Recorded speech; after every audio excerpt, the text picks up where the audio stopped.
मेरे कार्यकाल की ये 255वीं जन सुनवाई है और दुर्ग में ये 10वें नंबर की जन सुनवाई है। 10वीं बार हम दुर्ग में सुनवाई किए हैं पिछले 4 साल में।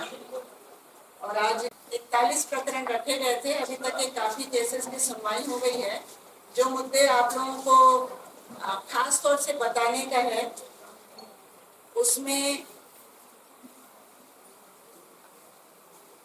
एक बुजुर्ग माँ बाप के रेलवे में जॉब करने वाले व्यक्ति के बेटे की मृत्यु हो गई थी और बहू को सारी जॉब मिल गई, पेंशन मिल गया और शिकायत तो बहू ने किया था कि सास ससुर तंग कर रहे हैं।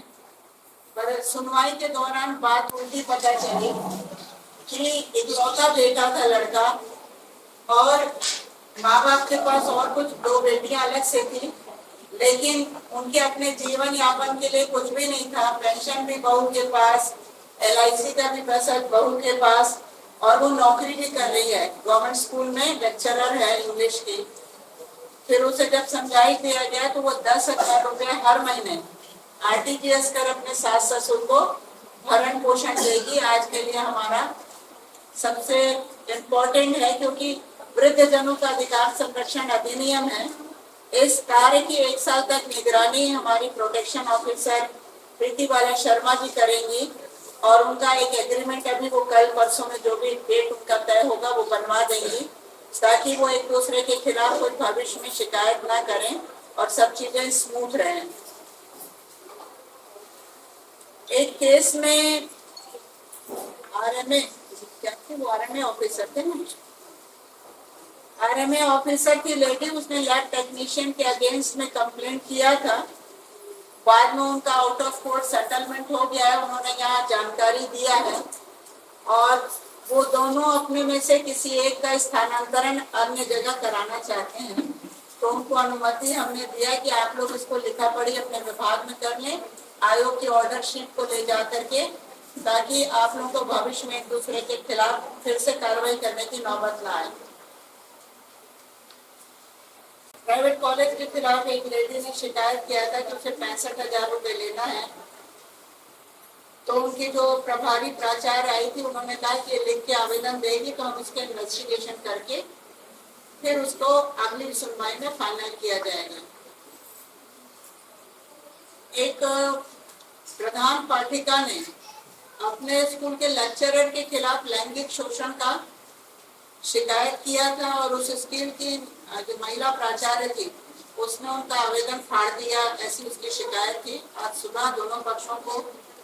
और उसमें भी हमने निर्देशित किया है कि पहले वो विशाखा कमेटी जो पहले कही जाती थी, अभी आंतरिक परिवाद समिति है, आंतरिक परिवाद समिति की रिपोर्ट पहले ऑफिशियली प्राप्त कर ले और सखी वन स्टॉप की प्रोटेक्शन ऑफिसर का सहयोग ले ले और उसके बाद उसकी अगली सुनवाई रायपुर में किया जाएगा।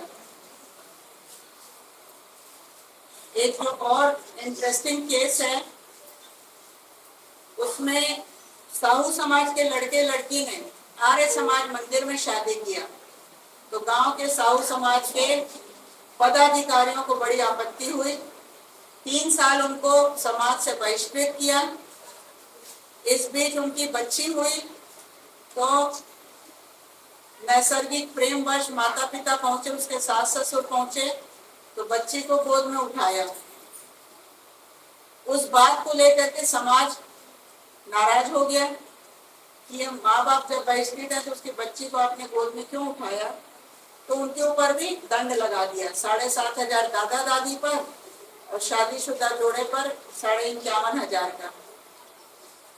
और आज यहाँ पे पूरी पलटन आई थी, पूरे समाज के 10-12 जो पदाधिकारी थे सब आए थे। सबसे पूछा गया तो उनके अध्यक्ष ने कहा कि वो ऐसा सामाजिक प्रतिबंध वापस लेने के लिए तैयार हैं। तो हम ऐसे प्रकरण को उनके मौखिक निर्देश कबूलनामे पर नहीं करते कंप्लीट। तो हमने यहाँ पर प्रोटेक्शन ऑफिसर के साथ 2 सदस्यों की एक टीम बना दी है।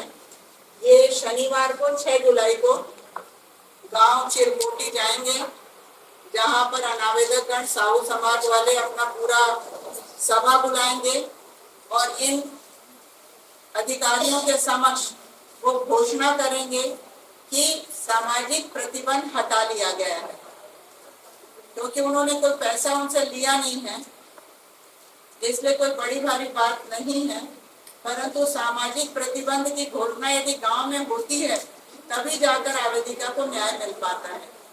तो इनकी रिपोर्ट आने के बाद हम प्रकरण को नस्तीबद्ध करेंगे, और यदि वो नहीं करते हैं तो जो चीज आपसे कहूंगी कि उसका आप पट्टी जरूर चला करके दें।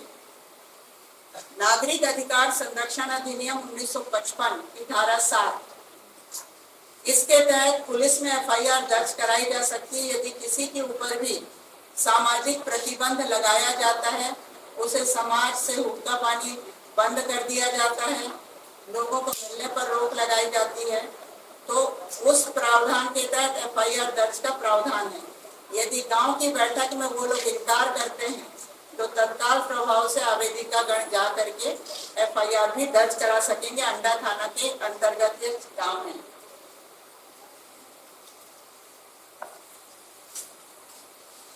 और अभी जो केस चल रहा था वो आप लोगों ने देखा है। इसमें रिटायर्ड गवर्नमेंट ऑफिसर के बेटे की मृत्यु हो गई है, उसकी विधवा जो बहू है और उसका 16 साल का बेटा है, एक ही बेटा है।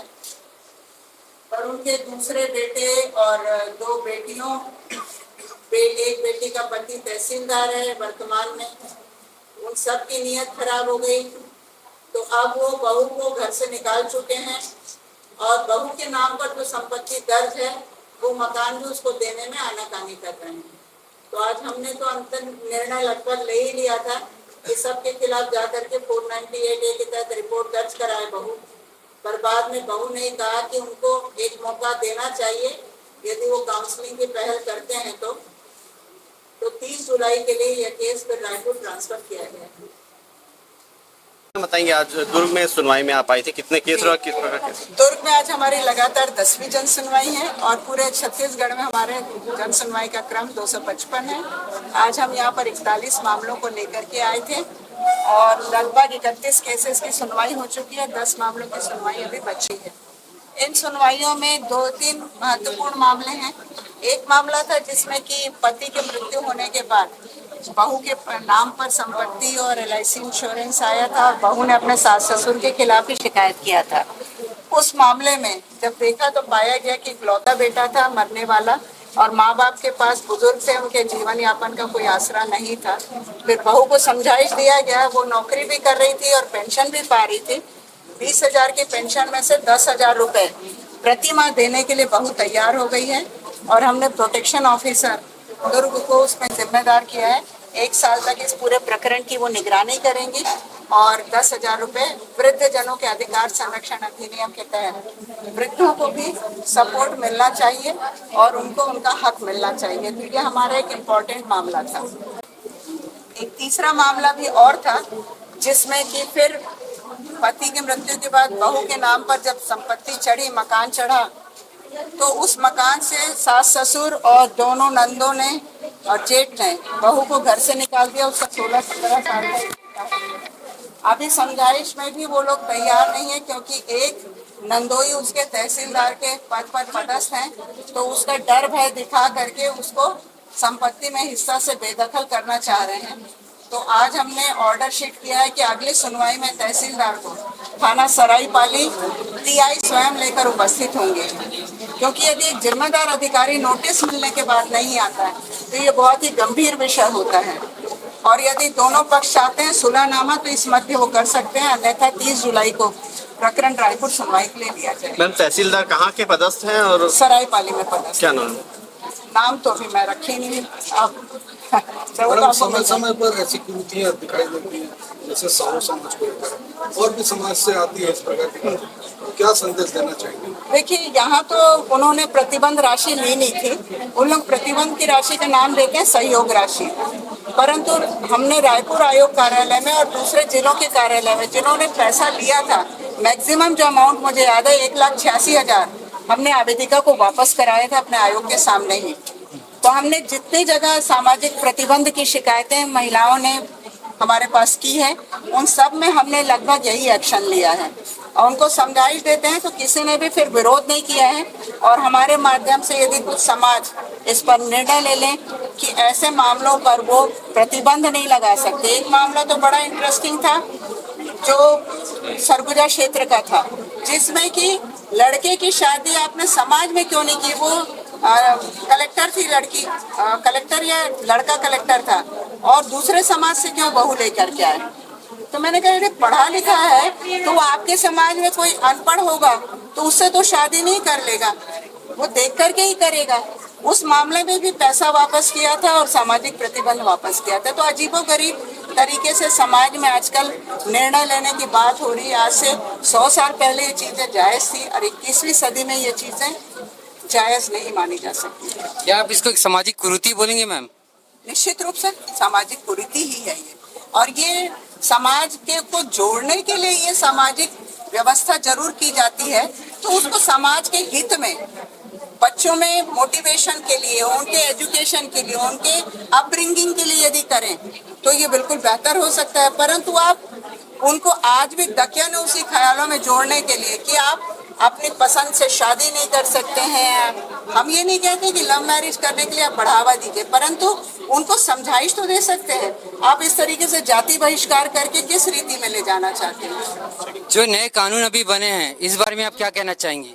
देखिए, नए कानून के बारे में अभी मैंने खुद ही नहीं पढ़ा अभी कुछ और जो वकील हैं वही ज्यादा बेहतर बता पाएंगे अभी।